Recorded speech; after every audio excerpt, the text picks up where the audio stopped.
Je m'appelle Carl Pinault, je suis le directeur du Media Design Lab à l'école de design Nantes Atlantique. Alors le Media Design Lab travaille sur la question de l'information et de la communication et l'objectif c'est de rendre les citoyens, les usagers, les utilisateurs plus autonomes dans l'acquisition, la fabrication de cette information et de cette connaissance.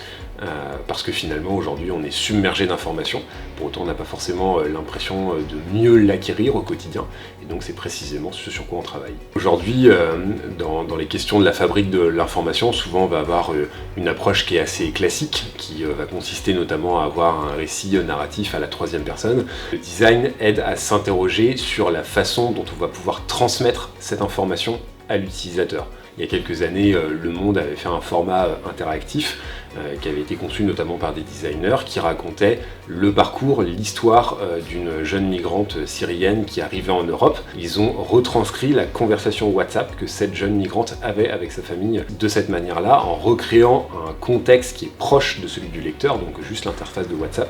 Et bien ça crée une proximité et ça permet de beaucoup mieux comprendre ce que vivait cette jeune fille plutôt que d'en lire un article classique à la troisième personne. Ce qu'on se pose comme question principalement, c'est comment est-ce qu'on transforme l'usager en citoyen. En fait, comment est-ce qu'on fait en sorte que la personne ne soit pas juste récepteur d'un service, mais soit également acteur, actrice, et donc comment est-ce qu'elle prend sa part là-dedans, et finalement comment est-ce qu'elle prend sa part au sein de la société.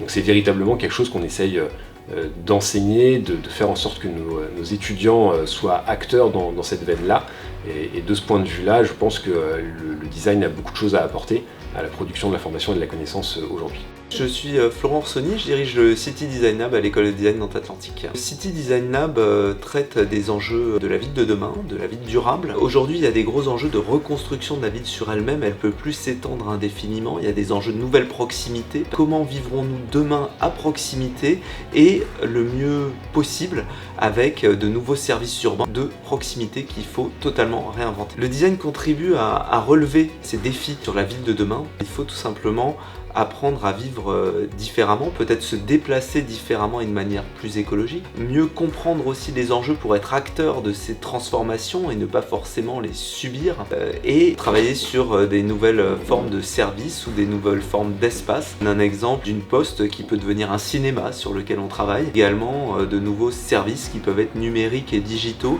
Tout ça, ça fait que le design a un rôle majeur à jouer dans la ville de demain qui ne s'étend plus mais qui se reconstruit sur elle-même. Aujourd'hui, nous avons fait du design circulaire un des axes très très forts de notre réflexion.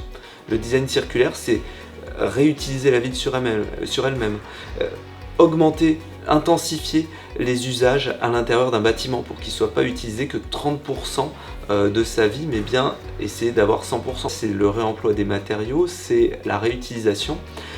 Aussi, c'est de penser leur seconde vie, c'est la responsabilité sociale du designer. Je m'appelle Clémence Montagne et je suis directrice du CARE Design Lab. Le CARE Design Lab a pour ambition de former des designers en 2 ans sur un grand champ socio-économique qui est le champ de la santé, le champ de l'action sociale et le champ de l'innovation publique, avec les problématiques environnementales et les low-tech. Nous avons axé très fortement la formation au CARE Design Lab autour de l'anti-design et de l'anti-projet, de façon à pouvoir éviter une approche trop naïve sur la bienveillance d'un designer et plutôt montrer qu'au grand pouvoir reviennent de grandes responsabilités.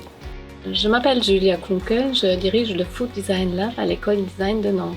On traite les enjeux de l'alimentation de demain en sens large, c'est la transition alimentaire et les usages de demain. Avec ces méthodes de prospection et d'identification des usages pour l'alimentation de demain, nous pouvons intervenir dans des sujets très complexes et dans les systèmes alimentaires pour réfléchir sur ce qui va venir demain dans l'alimentation. Donc on se pose à la fois les questions sur ce qu'on mange, ce que nous trouvons dans nos assiettes, l'entourage de la cuisine, la manière qu'on fait les courses, mais aussi plus large, la ville, les distributions et aussi la production. Ce qui nous intéresse, c'est vraiment le consommateur. Et avec le design, on arrive à intervenir pour accompagner une alimentation plus saine, pour la transmission, sur l'interaction avec les grandes entreprises. Le design a un rôle sociétal à jouer. On se met vraiment à la place du consommateur et défend aussi les envies de cette nouvelle génération. Manger moins de viande, la solidarité alimentaire, lutter contre la monotonie alimentaire. Impulser un changement est vraiment moteur pour les étudiants. Bonjour, je suis Frédérique Rupa, la directrice du Digital Design Lab. Le Digital Design Lab travaille sur la culture numérique. Nous sommes spécialisés dans les expériences utilisateurs immersives, dans tout ce qui est lié à la réalité virtuelle, réalité augmentée, ainsi que les expériences tangibles, de comment est-ce qu'on interagit physiquement avec les objets, comment on les manipule, comment on les comprend. Cela, nous rajoutons une deuxième axe qui est plutôt une recherche autour de la manière dont l'intelligence va rentrer dans ces expériences utilisateurs. Les systèmes complexes ont besoin de simplification, de travail pour les rendre agréables, compréhensibles, utilisables. Et donc le design rentre justement dans les procédures de création de ces systèmes socio-techniques complexes pour que ça crée du sens.